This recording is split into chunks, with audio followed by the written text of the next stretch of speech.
Hello, my people on Life and Living with Samson Olatunji. Thank you for being with us.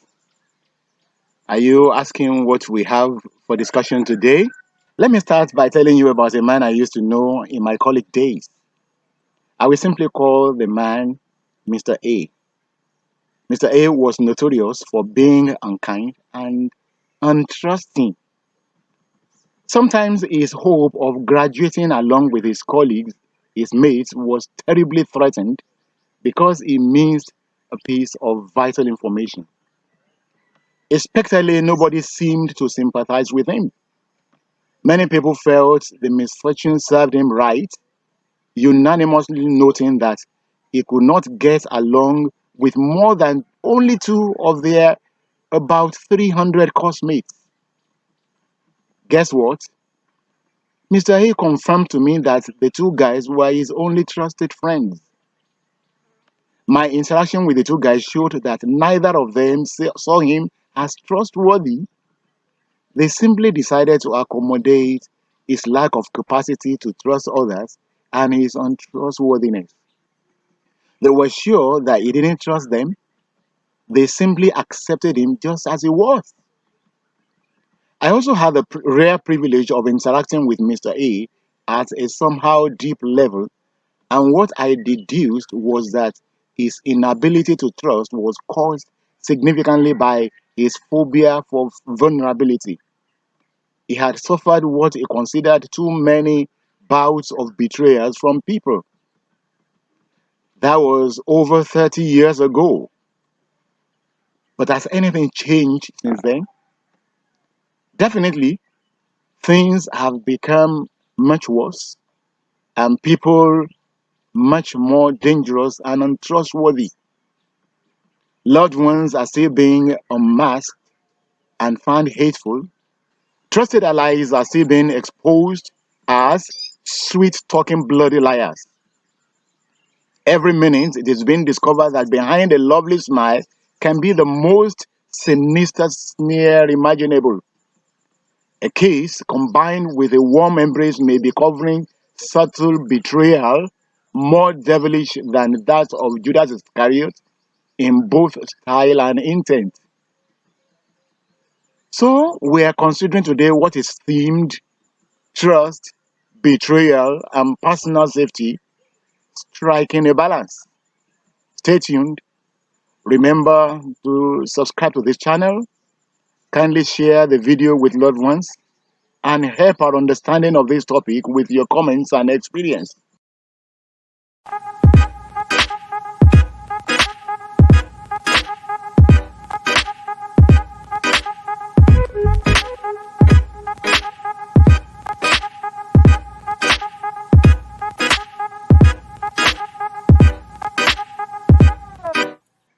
So many people have been overwhelmed, devastated, numbed, and emptied of hope. Some counseling experts have found that the psychological wounds caused by betrayal require a much greater deal of effort, time, and most times external professional help to heal than physical bodily wounds. The resultant anguish is more intense and way longer lasting than any bodily pain. The scars are much more scary, larger, and uglier than those left behind by bodily injuries. So many people never get to snap out of post betrayal syndrome.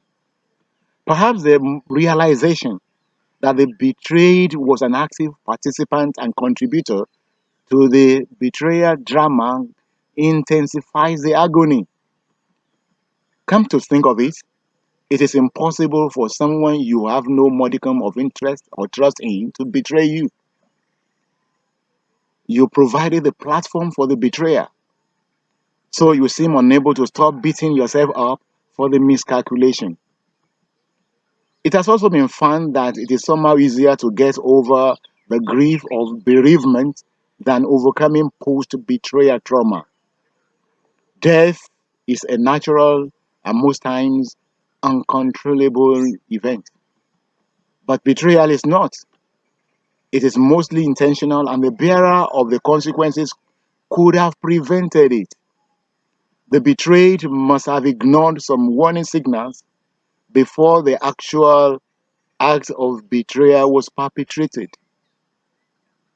Dwelling on the ugly narrative can therefore render the victim incapable of trusting anyone again, thereby becoming also unworthy of other people's trust, love, affection, or sympathy. Therefore, we truly need to be able to set boundaries if we are going to create personal and social safety, if we are going to safeguard our mental health and spiritual well being. At the same time, we need to be surrounded by people that trust us before we can maximize our potentials in life. Everyone is a leader in one capacity or the other, and you cannot lead successfully if your followers find that you distrust them. Any man that is obsessed with personal security sees every other person as a potential threat, and this may be a fallout from what specialists refer to as betrayal trauma from their past, especially if this happened too often to them in the past. Mutual trust is established and strengthened when all parties involved are ready to sacrifice some personal preferences for the sake of symbiotic relationship or association. It is both interesting and challenging that risk is synonymous with trust and vice versa. Then we must ask, what are the causes of lack of trust? First, people are becoming less trustworthy by the day. Second, memories of previous unfavorable experience of betrayal kill the ability to exercise trust. This sometimes borders on overgeneralizations anyway. If 7 out of 10 people have betrayed you, it is natural to conclude, wrongly anyway, that the remaining three are also birds of a feather. Three, too high expectation of faithfulness from other people can cause terrible disappointment. Four, jealousy or envy can incapacitate people from trusting anybody. Then we may want to ask, who suffers when there are trust issues? Everybody suffers. Trust is at the core of all relationships. No participant in the social contract is immune. So, what should you do? Practice being a trust agent. What can you do in your little corner to make a change? Refuse to be overwhelmed. Make yourself more trustworthy. And how do you do this? First, increase your capabilities in as many hard and soft skills as reasonable. When people see you as an authority, they are able to trust you, and you don't know how far this can go in helping them to build trust again. Second, grow in compassion or empathy. Treat people as you would want them to treat you. Let your empathy be transparent. Third, cherish and nourish your integrity, your truthfulness. Be authentic always. You can't know how much people are affected positively by this. No matter how good you are at hiding your true identity, people will always see through the veil and know who you are. Fourth, be ready to invest in relationships even when a worthy reward is not guaranteed. If it works out well, congratulations. If otherwise, learn to live far above regret. This means you have to learn to enjoy the beauty and excitement of vulnerability. Don't be too scared of vulnerability, provided the risk is not high anyway. Fifth, always be sincere to yourself by remembering that you may not be as trustworthy as you seem to yourself. So you can readily overlook other people's little weaknesses. That is the spirit of empathy. If you expect absolute trustworthiness from a mortal, it means you are guilty of defying them. Only God is absolutely trustworthy. Secondly, you will be guilty of wickedness because you are setting a higher standard for a fellow fallible mortal than you've set for yourself. Of course, they may be much less reliable than you. Just know that your higher reliability index may be a result of more privileged upbringing and more pleasant life experiences. If you were in their shoes, perhaps you will be as bad or even worse.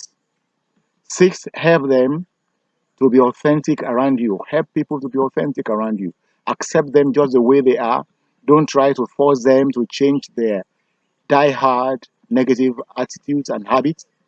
Note that by so doing, you are embracing a degree of vulnerability, therefore, make the risk well calculated. This was how the two guys were able to secure the obviously unusual degree of trust from Mr. A, no matter how little that might have been in comparison with normal expectation. They readily overlooked Mr. A's foibles. Seventh, increase your self efficacy, that is, your self confidence. Research has shown that self confidence helps to accommodate other people with minimal or no fear of vulnerability. Eighth, seek help from specialists like counselors and others. You may have to meet them physically or read their books written on the subject of betrayal, trust, and related themes. Then, what should you do when your trust has been actually betrayed? First, assess the gravity of the betrayal. Is it worth your time and energy at fixing? If yes, deal with it promptly before it degenerates. If not, move forward and get past it into something more meaningful and productive. Is the consequence dangerous to your well being and long term goals? Does a critical review show that the person is a pathological betrayer? If the answer to these two questions is a constant yes, then disengage from the person forthwith. But if not, weigh the options of keeping the person or discarding them. Second, assess your involvement in the betrayal. Does the betrayal portray you as careless? Then learn to be more careful in the future rather than wallowing in perpetual self blame and regret. Third, encourage yourself with the fact that you are not the first person to be betrayed, neither are you going to be the last. Uncountable people have successfully weathered the storm of betrayal and come out better and stronger. So why not you also? Fourth, know that you cannot numb a single emotion in isolation. Many counselors I have had the privilege of listening to are agreed on this. If you repress the emotion that makes you vulnerable to betrayal, you inadvertently kill the positive emotions that endear you to good people. The wise people in my culture have a saying that can be transliterated thus: if you decide to shut your eyes till an evil person has passed, you will not see when a very good fellow too passes.